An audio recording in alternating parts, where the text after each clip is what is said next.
Hello, everybody. Welcome again to Diego Knows. I am Diego, and today we're going to talk about what else? Sex in the City, okay? I'm here to review another episode of Sex in the City, the original show back from the late 90s, early 2000s, back when the show was good. My name is Diego. I have watched every single episode of Sex in the City, both movies, and I watched that piece of shit show and Just Like Crap, and I already reviewed that. It's on here if you want to see it, okay? Now, I'm a big fan of Sex in the City, okay? Always have been.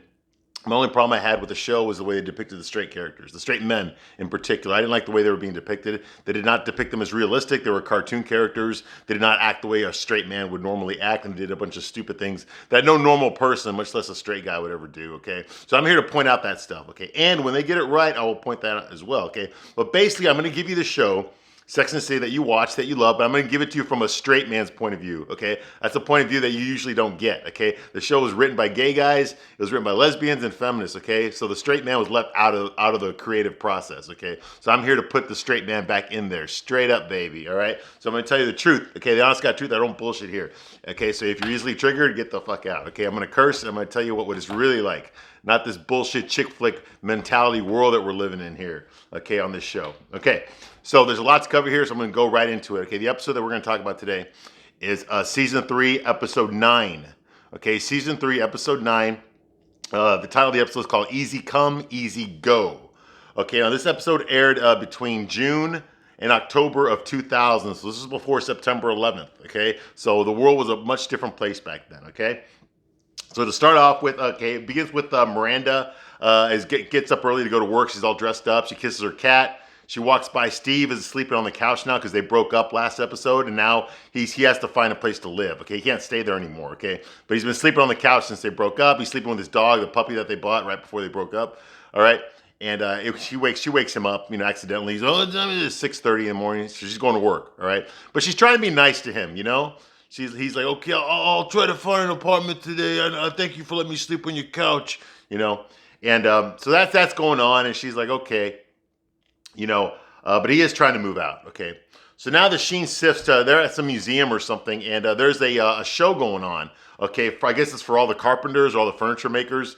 It's called the designer furniture showcase. So all these people that own their own furniture stores are going to display their handmade furniture there at this place. It's like a convention or something.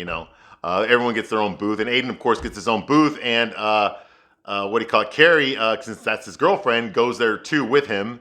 Okay, she helps him out as she becomes his booth bitch. Now, in case you forgot the term booth bitch, Carrie's going to remind you of that term about another fucking 17 more times. Okay, in the next 5 minutes, she's going to remind you that she's the booth bitch. Okay, she's Aiden's booth bitch. Remember that, booth bitch, because in case you forget, you'll be reminded again in about 15 seconds. Okay, so she's the booth bitch. Okay, and they start making out. I guess she's getting turned on by him or something while they're setting up. Even though there's a bunch of people there, and they start making out and stuff, and so he has to push her off of him. Like, hey, we're in public. Okay, so anyway, Big and Natasha show up. Of course they do. Of course they do. They're out there walking around. Okay, and Carrie gets all nervous when she sees them. She tries to hide behind one of the desks, but of course, Big sees her there. She pretends she's wiping the furniture. She says hi to both of them. She doesn't say anything about that she talked to Big the other night. Okay, Natasha's like, oh, this is not our style. Whatever. And then Big says, he says yeah, she likes furniture that's a lot smaller, and beige. She likes beige. We like beige. Yeah, beige. Okay, he doesn't like beige, okay? But obviously his wife does, because she wears beige, and he's wearing a beige outfit, and I guess they're shopping for beige furniture because that's her color, and he hates it, okay? But he doesn't have the guts to fucking tell her that. He's gonna make a little fucking snide remark about it, okay? I used to look up to you, Big. You're letting me down here. Okay, okay, so she says you don't like tiny furniture, okay? Big meets Aiden, finally. Officially for the first time. Remember, they passed each other in the hallway, but they didn't meet each other last episode. But now they meet each other officially. She introduces them. She doesn't say who he is or how she knows him. Okay. Carrie spills coffee. She had a cup of hot coffee in her hand. She spills it right on Big's crotch. Ah! And of course, what's the first thing Carrie does? She grabs a napkin and starts trying to rub his crotch. Well, Natasha totally sees this coming, grabs the fucking napkin out of her hand, and she does it because that's her husband, you know? And Carrie didn't realize she was doing it. She was doing this in front of Aiden, too, no fucking less, all right? Yeah, so that's going on. So they got to go to the bathroom now to get some cold water on his pants because, like I said, she burned his crotch, okay? Literally and metaphorically, okay? So they drink. Okay. So she tries to dry it. Okay, but Natasha takes over, like I said. Aiden thinks that, Aiden looks at them, he thinks that they're both nice, you know? And they hug each other, okay? So Carrie and Aiden hug each other. He says, oh, they're pretty, I didn't know them. She's like, oh, they're from a past life, you know, and they hug each other, right? Bullshit flag number 1 right here, okay? If I'm with my girlfriend and some couple comes over and they start talking to each other, you know, and my girlfriend's acting all nervous and shit, when they go away, you know, I'm gonna say, hey, how do you know them? You know? And she's gonna, oh, you know, from another life. Oh, so did you used to date him? That's gonna be my absolute next question. Did you used to date him? Do you know him that way? That's gonna be my absolute next question. Any normal guy would do that. Okay, there's some strange, good-looking guy there, you know, and your girlfriend's acting all nervous around him. It's a guy that you don't know, okay? And he might look familiar. You might have passed him by in the hallway at her apartment last night, you know? I'll be like, oh, how do you know him? Because I could have sworn I saw him last night coming out of your apartment. How do you know him? You used to date him? Is he an ex-boyfriend or something? You know, I would ask those questions, okay? And I would want to know, okay? And if she doesn't answer those questions, well, that's an answer. Okay, so obviously I'm going to be like, okay, it's time to start slowly pulling away from this person.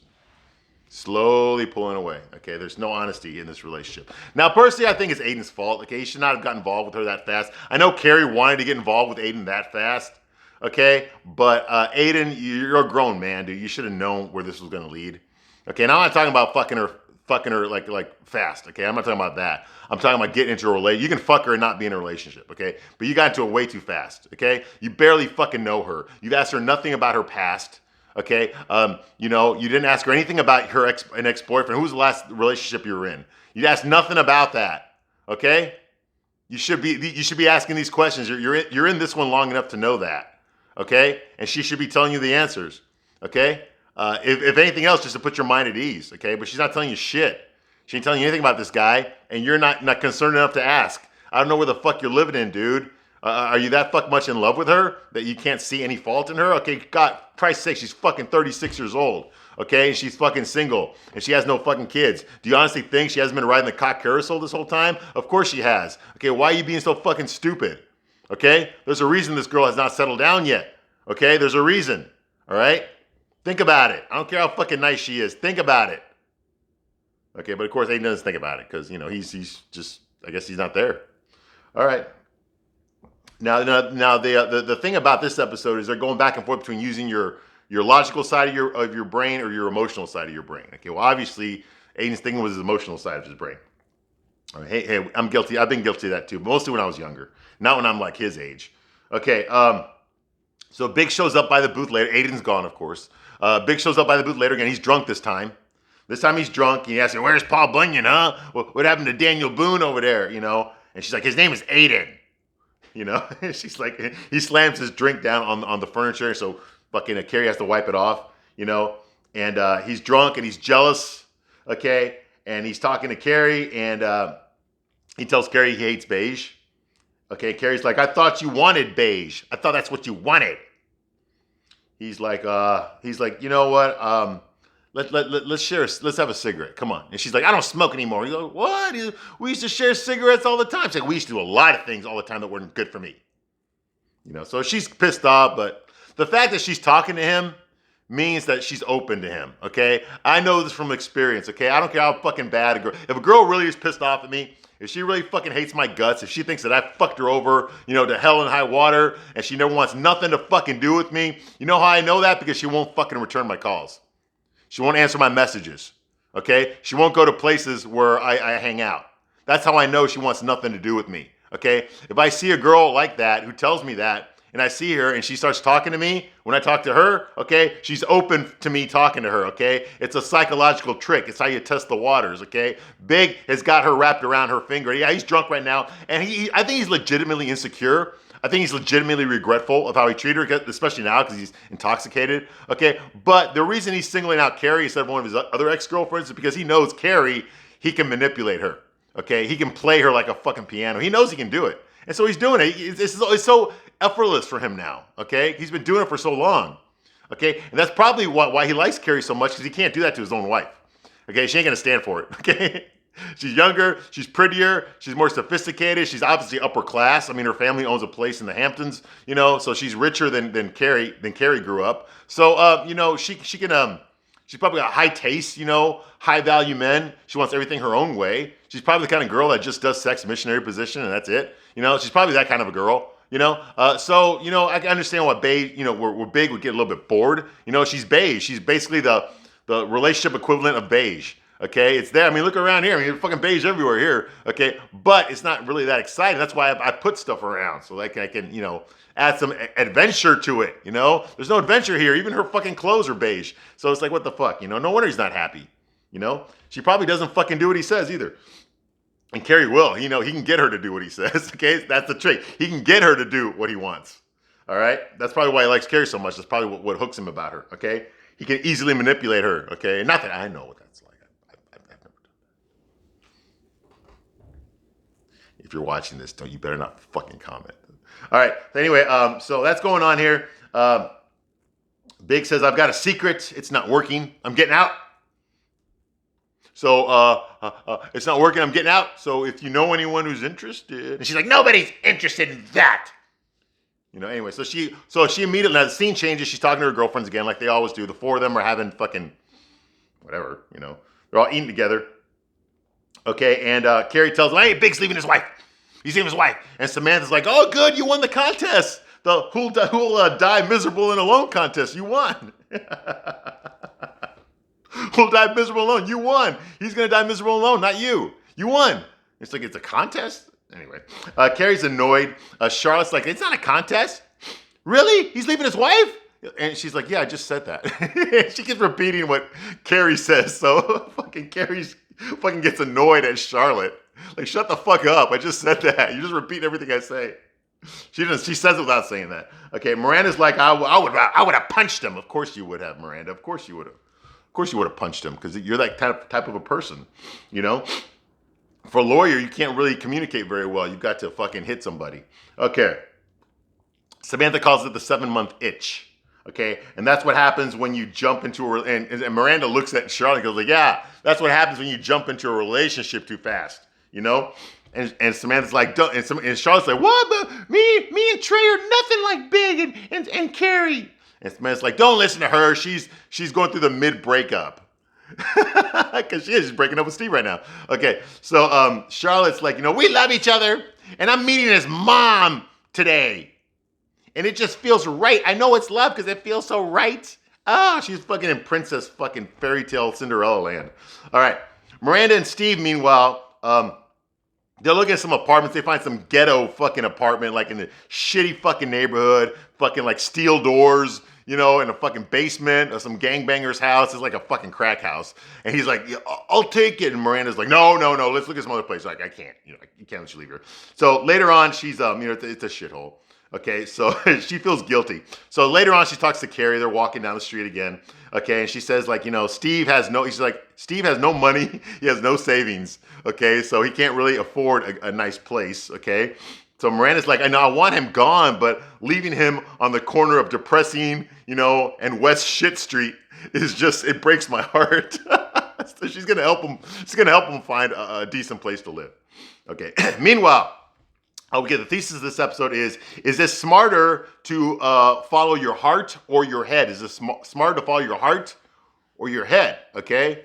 Well, I think that, you know, there's a balance there. Life is all about balance. You have to balance both of them. You can't follow one too much. You can't follow the other one too much. But the key of life, the trick about life, the question about life is balancing these things, these opposing forces, okay? Whenever you do things that are based on purely on emotion, okay, now you're in fucking chick flick territory, romance novels, and all that kind of bullshit, okay?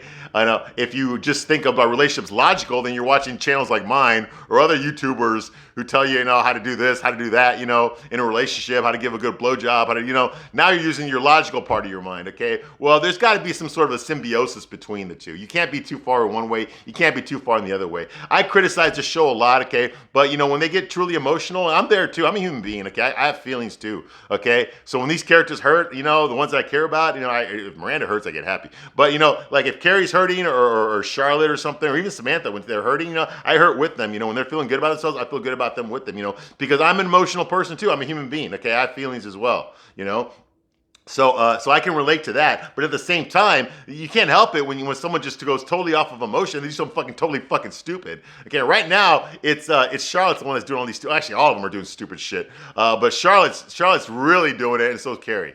All right, moving right along. Okay, the buddy.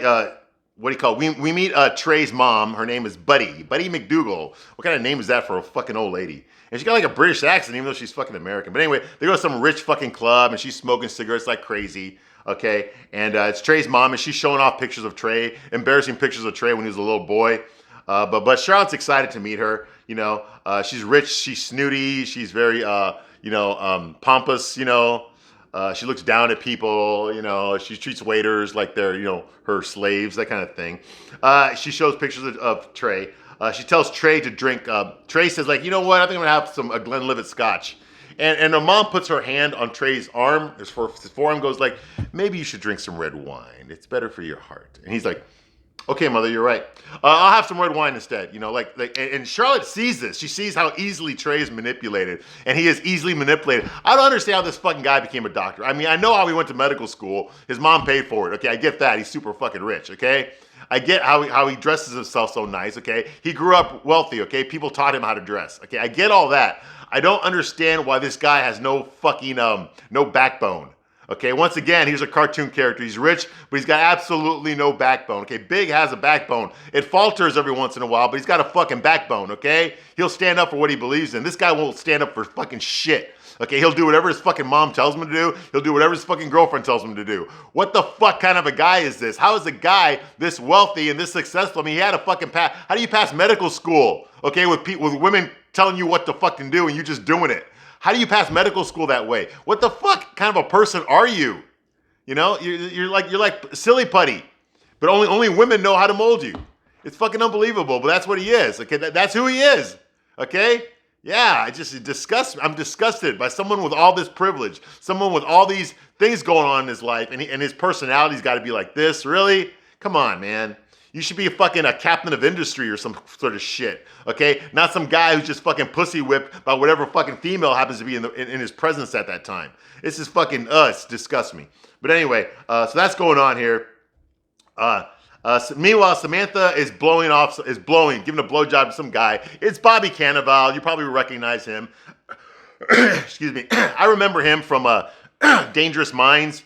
He was the Mexican guy that gets killed in Dangerous. That's the one where Michelle Pfeiffer was the high school teacher in a fucking ghetto neighborhood in a underprivileged city public school. The only white woman in a class full of minorities. Yeah, I know that movie's never been done before. Michelle Pfeiffer was the first one to do it, but she plays the white savior. I mean the white teacher for the poor, underprivileged ghetto kids. Okay, Bobby Cannavale was in that movie. That's what I remember. He's also been some other stuff. I loved him on the show called Kingpin. It was kind of like a Mexican version of Sopranos that was on regular TV. I think it was on ABC or something, but it got canceled after one season. But it was a really good show. It was about this Mexican drug lord. He played the psychopath brother, who was basically the executioner for the drug lord. Whenever the drug lord, his brother, told him to kill somebody, he had him fucking whacked. He was the psychopath. Okay, and also, of course, he's in Ant-Man, the Ant-Man movies. He plays Paul Rudd's ex-wife's husband. So yeah, the one who's raising his daughter. So that's where I know Bobby Cannavale. So I totally recognized him. He's a good actor, I think. Hey, Mexican representation. Okay, anyway, so she's giving him a blowjob, but she doesn't like the way it fucking tastes. It makes her kind of sick and queasy. Like his spunk tastes really, really bad. Okay, so that becomes the plot point for her, okay? Let me tell you something was the shit that fucking tastes bad, okay? There's a lot of shit that tastes bad down there, and it ain't all guys, all right? Anyway, so that's going on here. Wanted to hear blah, blah, blah. So she complains to her girlfriends about it. He's like, his spunk tastes terrible. It tastes like bad asparagus. And Charlotte's sitting there. All four of the women are sitting there when she's complaining about it. Charlotte just fucking grabs her purse, gets the fuck up, and gets the fuck out of there. And Miranda goes like, up, and she's never coming back. Like, she said that with a smile on her face. She's like, Carrie, like, what the fuck do you hate Charlotte so much for? Like, I thought Charlotte was your friend, and you're over here like hoping Charlotte doesn't come back to join the group.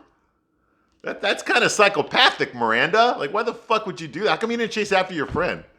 Anyway, so that's going on there, and they talk about some of you stupid conversation. Oh, maybe it's his diet. Maybe he needs to eat more healthy. And they actually made a plot point out of this. Like, what the fuck, man? What the fuck? These writers are running out of ideas. I'll tell you this much, okay? Michael Patrick King wrote this episode. He wrote this episode. I checked the credits before the episode started. He wrote this episode, okay? That should tell you something, all right? We're talking about fucking out bad cum tastes. All right. Okay, so Charlotte walks out. Like I said, Miranda says she's never coming back, okay, and smiles. Okay, we don't want to hear this, I don't want to hear this. Okay, Miranda's like, it's not a trip to Baskin Robbins, okay, eating this spunk. It's not a trip to Baskin Robbins. It's not supposed to be. This like, it's sour. It's like bad asparagus, It's like getting a bad bottle of Beaujolais Noir during in the first the day of the season, Beaujolais Nouveau, which is, champagne. Okay, Carrie she says, maybe you need to complain to Martha Stewart about it, okay? Miranda's like, don't give him head again, And Sam's like, I don't swallow, so it's okay, And then Miranda makes a little joke. You know what? If the cum situation was reversed, would men get near it? And Samantha's like, if it tasted like beer, they would. Let me tell you, fucking bitches out there, okay? Some of you guys, pussies are fucking nasty as fuck, okay? It's like, once you open it up, oh my God, dude, I gotta wear a fucking hazmat suit, dude, or I'm gonna fucking die of poisoning. It's worse than the fucking gas chambers in the concentration camps. Unfucking believable. So don't fucking tell me about how bad it is. At least you got to the point where you could taste it, okay? I can't even get fucking 5 feet from it without fucking dying. Yeah, they're gonna make an episode about that though, are they, huh? No, they're not. Because that would be sexist. But you can put an episode about this fucking bullshit. Now, I'm not talking about every woman, of course not, okay? But some of you are fucking dirty as fuck down there. Holy shit, man. I want to keep my tongue in my mouth. I don't want it to fucking disintegrate. Anyway. Bullshit. So Miranda comes home.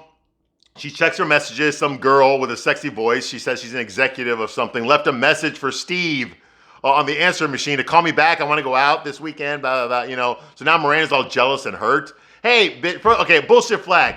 Okay, right here. Steve, why the fuck? I know cell phones existed back then, Steve. I know you're fucking broke, but cell phones existed back then, okay? You don't want to be fucking a chick. You don't want to be giving the fucking number to your ex-girlfriend who you're fucking living with when you're trying to pick up other fucking girls. How fucking stupid can you fucking be? You get a fucking your own personal private phone, okay? That Miranda doesn't even have the fucking phone number to. That's fucking dating 101. Like, how can you be that fucking, she's really a fucking bartender. What you don't have in book smarts, you should have in street smarts. And this is fucking stupid street smart. You don't fucking do this, okay? You're living off of your girlfriend for free right now. Okay, she's fucking putting you up right now, okay? You gotta walk on eggshells around her. You gotta treat her with fucking respect. Okay, and now she's gonna fucking kick you out on your ass. You're not gonna have a place to fucking sleep. Then how are you gonna go out with that fucking executive then when you're sleeping on a fucking sidewalk? Anyway. Bullshit flag number 2. All right. Big leaves Carrie a message on her phone too. He basically tells her, like, I miss you, that kind of shit, Miranda comes over, she says, punch him. You should punch him, He's saying, what the fuck to the not insane part of you? Why are you listening to his message over and over again? Well, we know why. Okay, Steve has an executive. Well, I already talked about that, okay? And Steve tells Carrie, hey, this woman left a message on my answering machine. He's got some executive woman that wants to go out with him. And she's like, he's 34-year-old man with no fucking money. He's sleeping on my couch. How can that be a catch? How come women can find that a catch? But meanwhile, I'm a 34-year-old woman, and I'm rich, and I'm a law school graduate. I went to Harvard. I dress nice. I got a nice fucking place. And yet, I'm single, so I'm tragic. Okay, you're tragic because you're a fucking bitch. Okay, in case you haven't noticed, Miranda, okay, most women your age are still on their first marriage or their second marriage, or they've got kids. Okay, that's where most women are. You're not there. You know why? It's not because you're tragic. It's because you're a fucking bitch. It's because you're a fucking bitch, because no guy wants to fucking keep you around more than one fucking night, except for Steve. But we've already established that Steve is not the smartest guy in the world. I love him to death, but he's not that fucking bright. He will take you, but you don't want him. So what the fuck do you expect out of life, Miranda? What the fuck do you think is going to happen? Okay? It's a tragedy of your own fucking making. All right. Carrie calls Big. It's going to cost him a lot. He tells her, she calls him back. He tells her it's going to cost him a lot of money to get a divorce, so he changed his mind. He ain't going to do it. Okay? And Carrie should just forget about what he said when he was drunk the other day. And she's like, fine, I'll forget about it. And slams the phone. Yeah, like she's going to forget about it. Okay, later she's with Aiden. They're in bed together, and he notices there's cracks in her ceilings. He looks around her place, and he tells her, hey, listen, you know what? We should lower your floor. We should strip the floor. It looks so much nicer, And she's like, oh, well, I can't afford to do all that stuff. All the remodeling and all that, it's expensive. I can't afford it. She's like, you got $8,000 worth of shoes right over there. What the fuck are you talking about? She's like, oh, yeah, but I don't know how to do it. He's like, I can do that stuff. It's cheap. You get some plaster. I got the machine. Boom, boom. I'll put up some plastic. It'll be fine. I can get it done in one day. No problem. And he's like, a special woman deserves a special place to live. You'll love it once it's ready. And she's like, oh, you do that for me? Yeah, of course I would. And she goes, okay, that's something a boyfriend would do. But still, Aiden, dude, you're thinking with your fucking heart. Okay, this woman has not earned shit yet. Okay, you're still in the earning process. You're still new in the relationship. You jumped into this so fucking fast. Okay, you should be reading her signals. Okay, you should be asking her questions about shit that's fucking important. You're not doing that. Okay, you're only trying to make her happy. Okay, that's not gonna fucking work. Of course she's gonna say yes. Okay, if you keep giving her gifts, you keep giving her presents, of course she's gonna fucking say yes. Only an idiot would not. Okay, but she gotta get something back in return. She's gotta give you something. Okay, you give her something, she got to give you. She's giving you nothing. She's giving you nothing. What? She's your booth bitch? You could have gotten anybody to do that. What is she giving you that other women can't give you? What? Nothing. Nothing. So why are you giving so much to her? You're like fucking Trey, like all the guys in this fucking show. Look at fucking Trey getting fucking Charlotte a fucking expensive watch. They've only been dating for fucking 3 weeks and they haven't even fucked yet. And he's buying her a $20,000 watch. Why are you fucking doing this? This work that you're doing is probably about $5,000, $8,000 worth of fucking labor. Parts, labor, okay, you're gonna do it for free. Why? Why? What has she done to earn it? Is it her fucking birthday? No, you're just fucking doing it. Get the fuck out of here. For no fucking reason. Okay. Meanwhile, yeah, I was getting sick. And so Carrie's like, it's not about the left or right brain, it's a no-brainer. Okay. Meanwhile, Samantha and Adam, which is Bobby Cannavale, I told you about that. Okay, they're trying to eat better now, so they go to some juice bar and they eat fucking wheat. They drink wheatgrass, which is disgusting. They both don't like it. Okay, but she thinks it's gonna make his cum taste better. So later on that night, she's giving him a blowjob, and of course, the blinds in all of her windows are wide open, so anybody across the street can see what's going on here. Okay, and she's giving him a blowjob, and it doesn't work. His sperm still tastes like shit.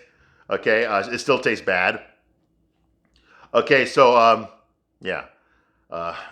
Samantha, why the fuck are you even putting it in your mouth? Okay, you can give a blowjob without having him come in your fucking mouth. You know that's possible, right? That is possible. Problem solved. Like, you don't have to make a whole fucking episode about this, Michael Patrick King. For some reason, you wanted a subplot about how a nasty fucking male cum tastes, okay? All right. Meanwhile, Trey and Charlotte are having dinner. She figured out how to manipulate him. She watched his mother do it. Touch his forearm, and he'll do whatever you say.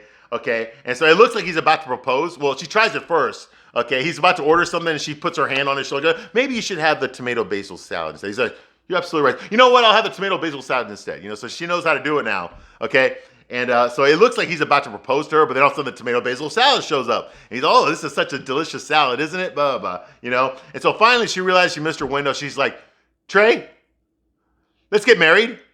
And he looks at her, he says like, "Alrighty then." And then he goes back to eating his salad, just like that. Okay, now she's all pissed off. She runs to Carrie like, "Oh my God, I proposed to him. I'm engaged now." And Carrie's like, "Well, that's good, aren't you? Don't you love me?" "Yeah, but not like this. What am I going to tell my kids in the future? What am I going to tell them when they ask me like, how'd your daddy propose to you? I'm going to tell them that I proposed to him, that he said alrighty. Is that what I'm going to tell them?" And they're going to say like, "My name is Rock, new kid on the block, want to be a flock, R-O-C-K Rock, R-O-C-K Rock, rock, rock, rock." That's what they're going to say, but that didn't happen yet. Okay, anyway, so she's like, "Oh, we're going to do it." Wow. No kneeling, no ring. It was unromantic. Yeah, no fucking shit. That's because you're stupid. Okay, Steve's dog is barking in the middle of the night. So Miranda gets up. She tells Steve, "You calm your dog down. I'm trying to sleep." Okay, the dog keeps barking. She gets up to go see the dog. Steve's not there. He did not spend the night at the couch. He spent the night somewhere else. Ooh. Now it's starting to hit Miranda home. It didn't take Steve long. And let me tell you something, ladies. Don't assume that just because you broke up with a guy that he's not going to get some right away. Okay? Now, usually when a girl breaks up with a guy, she's already getting some. Okay? But don't assume that he's not going to get some right afterwards either. Okay? My personal record was 18 minutes. 18 minutes from breakup to me fucking somebody else. 18 fucking minutes. And I was not cheating on her. So it's not like I've been sleeping with her already. No. 18 minutes. Now, I ain't going to get into this here, how I pulled that off. But I did. Okay? All right, 18 fucking minutes. But anyway, we're not about that. But anyway, the point is, hey, when you break up with a guy, ladies, I know you do it because you're already fucking somebody else, okay? But sometimes the guy fucks somebody else too pretty quickly, okay? So you have no room to say anything. All right. Moving right along. So it kind of hits her then, okay? He actually comes home the next morning. She's already getting ready for work, and he's dressed all nice and stuff. And she's like, "Hey, I already took the dog out. He already took a piss, whatever."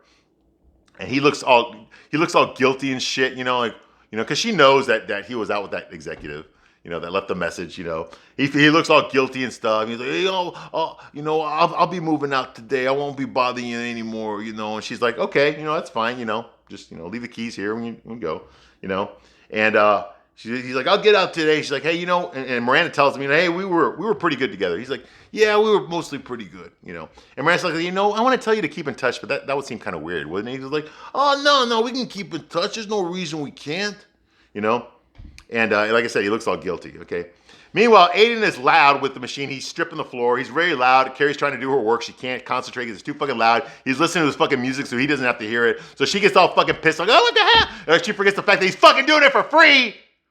And she fucking complains, goes, "I'm going to go get it fucking." He's like, "Well, why don't you stay at my place and here are my keys?" Like, No, your dog's going to jump on top of me and fuck me up. And he goes like, "I'll get a hotel." He's like, "Well, I'll pay for it." No. Fucking, this is why I don't let people do this shit, okay? Unexpected expenses. And she's being a fucking bitch. He's saving her like fucking $8,000 here, and she's being a fucking bitch. So she goes off to a hotel to work on her column because she got a deadline, okay? So she goes over there. Charlotte and Trey, they step in front of a store at Tiffany's, and Trey says, "Hey, let's stop here." And they look in there, and he decides, let's go in there and get you a ring. So Charlotte's like, okay, so this is the story she's gonna tell her kids now, that he proposed to her in front of Tiffany's, because breakfast at Tiffany's, fucking rich white women fucking problems, right?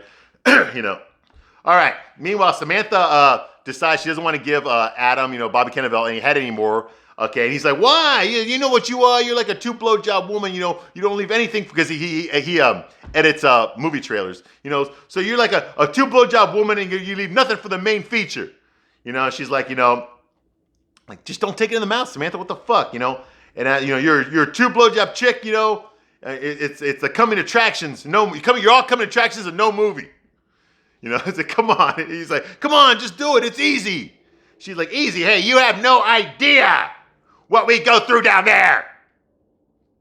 teeth placement, jaw stress, suction, gag reflex, while bobbing up and down, moaning, and breathing through our nose. They don't call it a job for nothing. I agree, Samantha. But I thought we were talking about blowjobs, not eating pussy. Oh, you were talking about, well, I don't know. I wouldn't know. I've never fucking blown anybody, Samantha. Okay, I didn't write this fucking episode. Michael Patrick King wrote this episode. He wrote your dialogue. Anyway, all she has to do is just fucking not swallow it and the problem's solved. But anyway, so she says like, well, if you taste it, then I'll taste it. So he actually tastes his own cum. He says it's okay, even though he's like, ugh. That's gay. It's not gay, but it's yours. Yeah, fuck you. Fuck you. That's what happens when gay guys write fucking TV shows. This is shit like this is what happens. You're only gay if you like it. It's okay. Let me just put this in your ass. Get the fuck out of here. All right. So anyway, it's a bullshit plot. We never see him again. He's 86. Okay. Big calls from the hotel lobby where Carrie's at. He says he needs to meet her. He's down at the bar. She's like, you have to stop the flirting. You have to stop the jerking me around. You're calling my BF. He told you I was here. I don't want him to ever know about you. He's like, why not? He's like, just go back to your beige. And she walks away. She's all pissed off at him. And he chases her down to the elevator. Yeah. He's like, I miss you. He's like, I made a mistake. So he corners her in the elevator. They're together in the elevator. I miss you. I made a mistake. Carrie, I love you. And he starts kissing her. He starts making out with her. And she starts making out with him. And they end up fucking. Yeah. And they smoke. They're both smoking afterwards. And she tells herself, like, and just like that, I lost my mind. Now, you lost a lot more than that. You lost your boyfriend, too. I